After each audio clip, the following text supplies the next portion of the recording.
Il-Partit Laburista huwa l-partit tal-Għaqda Nazzjonali u l-partit li verament jemmen fil-bajda u l-ħamra. Dan kien il-messaġġ ewlieni li għaddew id-deputati mexxejja Laburisti Ian Burge u Alex Agius Saliba waqt l-attività Festa Familja f'Kennedy Grove. Id-deputat mexxejja l-affarijiet tal-Parlament Ian Burge tenna li l-għaqda u r-rispett huma l-qalb tħabbat tal-Moviment Laburista. Dr. Burge qal li dan il-partit irid ikompli jisma' mingħand kulħadd u jibqa' viċin in-nies għaliex hekk jiġu indirizzati l-isfidi. Melejja nibqaw nużaw dik l-għodda illi għamlitna moviment rebbieħ.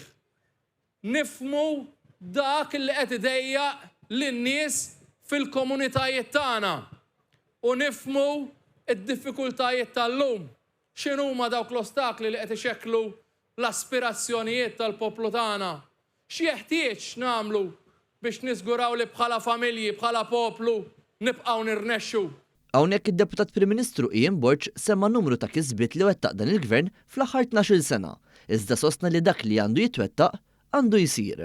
Id-Deputat mexxejja l-affarijiet tal-Partit Laburista Alex Agius Saliba tkellem dwar il-liġi tal-finanzjament tal-partiti fejn qal li l-poplu Malti Wawċi mhux se jħallas id-dejn multimiljonarju li għandu l-Partit Nazzjonalista. Għaliex l-interess primarju ta' dan il-Gvern mhux illi mmexxu l-qudiem skemi finanzjarji biex inħaxnu il-bwiet tal-partiti politiċi.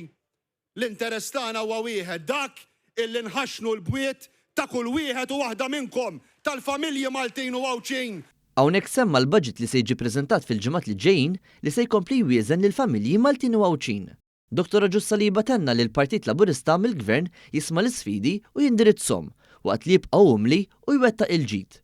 Intqal li l-Partit Laburista huwa b'saħħtu waqt li sostna li mingħajr l-attivisti u l-volontiera il-partit mhuwa xejn.